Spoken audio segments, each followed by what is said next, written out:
जय हिंद साथियों, एक बार फिर से आप सबका न्यू लाइट विद दीपक में बहुत बहुत स्वागत है। मौलिक अधिकार का सेशन चल रहा है संविधान में।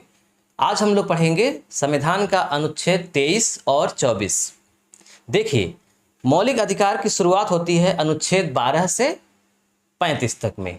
14 से हमने शुरू किया था क्योंकि 12 में अलग बात है, 13 में अलग बात है। 14 से 18 तक आपको पहला अधिकार दिया गया है, वो है समानता का अधिकार, जो कि हम पूरा पढ़ चुके हैं। उसके बाद दूसरा अधिकार है मौलिक अधिकार में स्वतंत्रता का अधिकार, जो है 19 से 22 तक, वो भी हम पढ़ चुके हैं। तीसरा अधिकार आपको मिलता है शोषण के विरुद्ध अधिकार, यानी आपका शोषण नहीं किया जाएगा और न ही आप किसी का शोषण करेंगे। किस प्रकार से, हम इसकी पूरी व्याख्या करेंगे। तो ये आपका तीसरा अधिकार है, अनुच्छेद 23 और अनुच्छेद 24। तो ये दोनों अनुच्छेद हम इस वीडियो में देखेंगे। देखिए, तीसरा अधिकार है शोषण के विरुद्ध अधिकार, राइट अगेंस्ट एक्सप्लॉयटेशन, शोषण के विरुद्ध अधिकार। अब इसमें आपको अनुच्छेद मिलता है 23, यानी आर्टिकल 23 और आर्टिकल 24। बस यही दो आर्टिकल हैं इसमें। अनुच्छेद 23 में लिखा है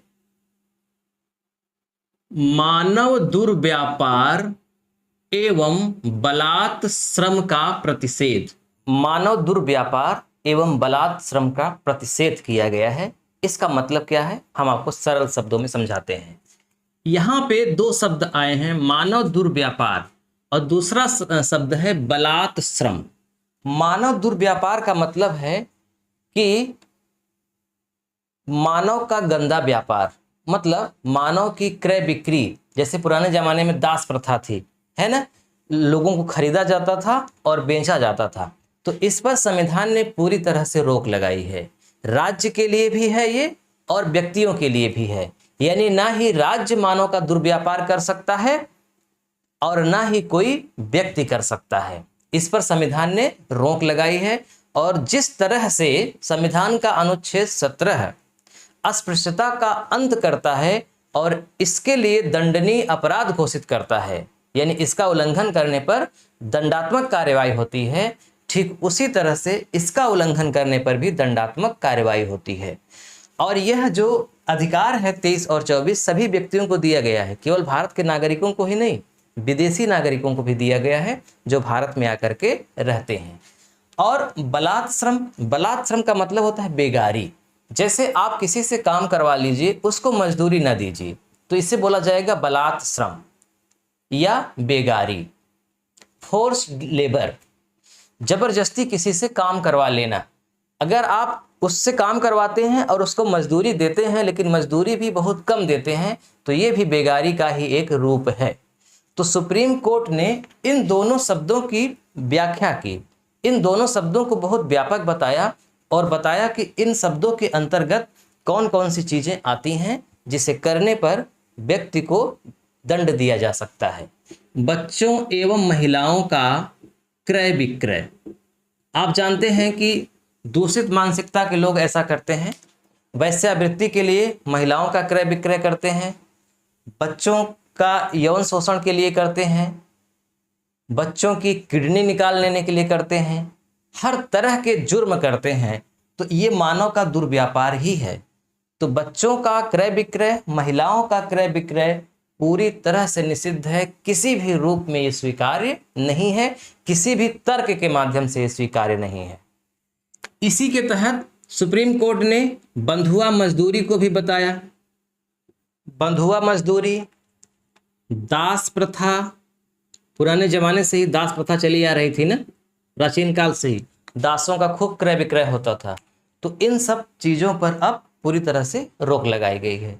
और बलात् श्रम में मतलब बताया ना कि बेगारी आता है, और ये किसी भी रूप में बेगारी भी स्वीकार्य नहीं है। यहाँ तक कि सुप्रीम कोर्ट ने एक केस में ये भी व्याख्या किया है कि जो कैदी होते हैं, कैदियों से भी बिना उचित पारिश्रमिक दिए उनसे काम नहीं करवाया जा सकता है।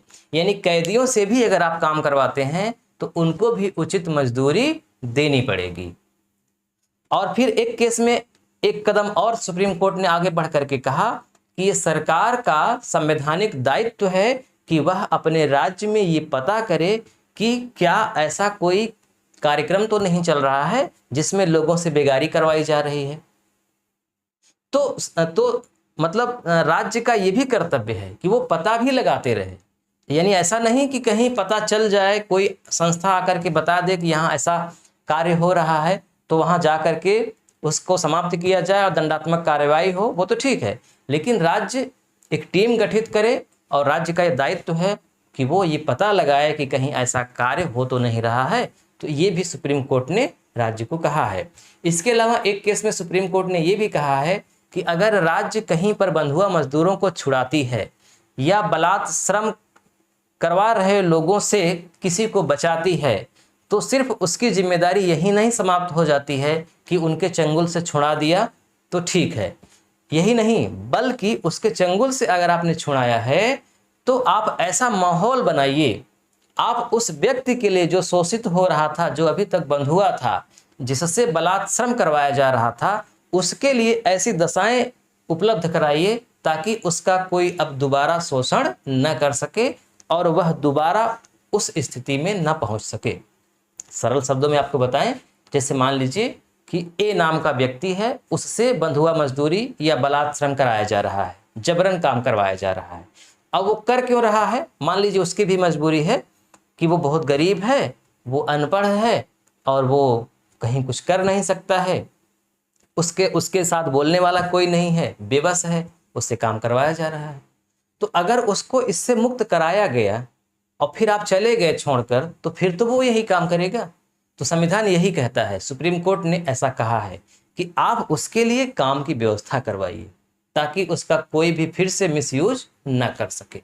बहुत ही व्यापक स्तर पर मानव दुर्व्यापार और बलात् श्रम की व्याख्या की गई है, सुप्रीम कोर्ट ने किया है।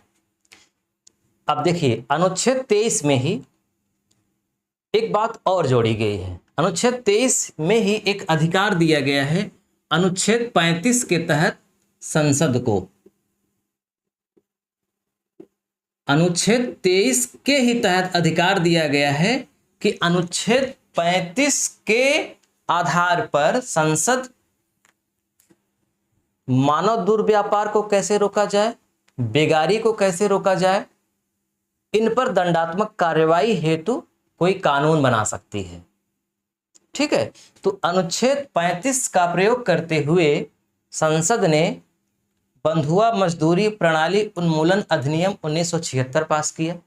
इसका मतलब यह हुआ कि कोई भी किसी से बंधुआ मजदूर की तरह अगर काम करवाता है तो उस पर किस तरह से दंडात्मक कार्रवाई होगी, ये पूरी बात इस अधिनियम में लिखी गई है और यह 1976 से प्रभावी हो गया। इसके अलावा इसी शक्ति का प्रयोग करते हुए संसद ने महिला एवं बाल अनैतिक व्यापार अधिनियम 1986 एक कानून बनाया। इस कानून के अंतर्गत अगर कोई वेश्यावृत्ति करवाते हुए पकड़ा जाता है या बच्चों के साथ अनैतिक कृत्य करवाते हुए पकड़ा जाता है या करता है तो उसको इस अधिनियम के तहत किस तरह से सजा का प्रावधान है, ये पूरा इसमें वर्णन किया गया है। ठीक है, इसके अलावा अनुच्छेद 23 में ही एक बात और अपवाद के रूप में है, लेकिन सकारात्मक अपवाद है। अपवाद क्या है? अपवाद ये है कि संविधान के 23 अनुच्छेद में तो लिखा है कि किसी से जबरन मजदूरी नहीं करवाई जाएगी, उसको उचित पारिश्रमिक दिया जाएगा। लेकिन सरकार अगर चाहे, राज्य अगर चाहे तो समाज कल्याण हेतु सार्वजनिक प्रयोजन के लिए कुछ कार्य बिना मजदूरी दिए ही करवा सकती है, बिना पारिश्रमिक दिए ही करवा सकती है, लेकिन वो सार्वजनिक प्रयोजन के लिए है। इसका आधार किसी धर्म, जात, नस्ल के आधार पर नहीं बनाया जाएगा कि फला धर्म के ही लोग ये काम करेंगे या फला धर्म के लोग ये काम नहीं करेंगे। इसको आधार नहीं बनाया जाएगा, फिर वो सब के लिए होगा और ये सार्वजनिक होगा। अब सार्वजनिक का मतलब कि इसमें जो व्यक्ति कर रहा है वो उसका भी तो हित है ना उसमें। जैसे मैं आपको एक एग्जाम्पल समझाता हूँ। मान लीजिए कि गांव में एक बांध बनवाना है, उस बांध से क्या होता है कि हर साल आधा गांव डूब जाता है। तो मान लीजिए कि सरकार के पास बजट नहीं है, पैसा नहीं है, और उसने आदेश दे दिया कि उस गांव के सभी लोग मिल करके 1 घंटे काम करेंगे और मिट्टी से पूरा बांध बन जाएगा। सारे लोग मिल करके 1 घंटे के अंदर पूरा बांध बना दिए। अब लोग कह सकते हैं कि यहाँ पर बलात् श्रम हुआ है, बेगारी हुई है, सरकार ने पैसा नहीं दिया है। ठीक है, सरकार ने पैसा नहीं दिया, लेकिन ये सार्वजनिक काम था। ये जो आपने काम किया, आप इसको क्यों देख रहे हो कि दूसरे के लिए है? ये काम आपके लिए भी तो है ना, आप भी तो उससे पीड़ित थे। तो इस तरह मैंने एक उदाहरण दिया है, आमतौर पे ऐसा होता नहीं है। ये इतना छोटा काम है कि सरकार पैसा क्यों नहीं देगी, कि इसी तरह का कार्य सरकार करवा सकती है, लेकिन आप उसको इस आधार पे चैलेंज नहीं कर सकते कि मजदूरी नहीं मिली। ये इसका अपवाद है, लेकिन ये अपवाद विज्ञान की तरह एकदम उल्टा अपवाद नहीं है, सकारात्मक अपवाद है। ठीक है, तो ये होता है अनुच्छेद 23 का प्रोसेस पूरा। अब आते हैं अनुच्छेद 24 पे। अनुच्छेद 24 में लिखा है कि 14 वर्ष से कम उम्र के बच्चों को, अंडर 14 ईयर्स, 14 वर्ष से कम उम्र के बच्चों को किसी भी कारखाने में या किसी भी खान में या किसी भी खतरनाक कार्य में नहीं लगाया जाएगा। तो 3 बातों का जिक्र किया गया है संविधान में कि किसी भी कारखाने में, किसी भी खान में, खान का मतलब यहाँ कोयले की खान, सोने की खान, इस तरह की खान में, किसी कारखाने में, किसी खान में या किसी ऐसे काम में जो जोखिम भरा हो, उस काम में 14 वर्ष से कम उम्र के बच्चों को नहीं लगाया जाएगा। और ऐसा करने पर दंडात्मक कार्यवाही होगी। तो यहाँ एक प्रश्न उठता है कि आखिर 14 वर्ष ही क्यों, कम ज़्यादा क्यों नहीं किया गया, 14 वर्ष क्यों लिया गया आधार? देखिए, आप पढ़ चुके हैं पीछे, जब आपको हम अनुच्छेद 21 पढ़ा रहे थे, तो उसमें संविधान में 86वां संशोधन करके उसमें एक आर्टिकल नया जोड़ा गया, अनुच्छेद 21 क, और उसमें लिखा गया कि राज्य 6 वर्ष से लेकर के 14 वर्ष के बच्चों के लिए निःशुल्क शिक्षा की व्यवस्था करवाएगा। यानी कि बच्चों को शिक्षा ग्रहण करना ये उनका मूल अधिकार है। तो इस आधार पे बच्चा 14 वर्ष तक तो शिक्षा ग्रहण करेगा।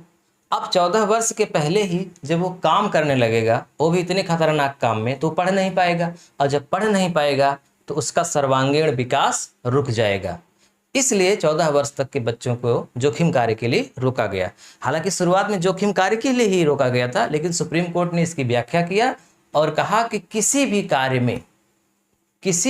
में इनको नहीं, यहाँ तक कि किसी होटल में भी नहीं, किसी घर में भी काम करने के लिए नहीं, और यह किसी भी रूप में इसका अपवाद भी नहीं है। यानी 14 वर्ष से कम उम्र के बच्चों से अगर आप काम करवा रहे हैं तो आप इसका कोई सकारात्मक बहाना नहीं बता सकते। देखिए, केंद्र सरकार ने एक कानून बनाया था, बाल श्रम अधिनियम 1986, और यह 10 अक्टूबर 2006 से प्रभावी हो गया। इसमें, इस कानून में साफ साफ लिखा है कि 5 वर्ष से लेकर के 14 वर्ष के भीतर के किसी भी बच्चे को किसी भी घर में रख करके न काम करवाया जाएगा, और न ही किसी होटल में, ढाबे पे या रेस्टोरेंट में उनसे काम करवाया जाएगा। ऐसा करवाने वाले मालिक पर 3 माह या फिर 12 माह, 3 माह से लेकर के 12 माह तक का कारावास हो सकता है, या फिर 10,000 से लेकर के 20,000 तक का आर्थिक दंड दिया जा सकता है, या फिर ये दोनों दंड दिए जा सकते हैं, ऐसा पकड़े जाने पर। और इसका कोई अपवाद नहीं है, यह 2006 से प्रभावी हो गया है। तो आज हम लोगों ने पढ़ा अनुच्छेद 23 और अनुच्छेद 24, जो है शोषण के विरुद्ध अधिकार। अब बहुत इंपॉर्टेंट सेशन शुरू हो रहा है, धार्मिक स्वतंत्रता का अधिकार, अनुच्छेद 25, 26, 27 और 28 बहुत महत्वपूर्ण है। ये मेरा फेवरेट टॉपिक है। तो चलिए नेक्स्ट वीडियो से मिलते हैं धार्मिक स्वतंत्रता के अधिकार पर। इस वीडियो को देख करके आपके मन में क्या है, आप क्या कहना चाहते हैं, कमेंट जरूर करिएगा।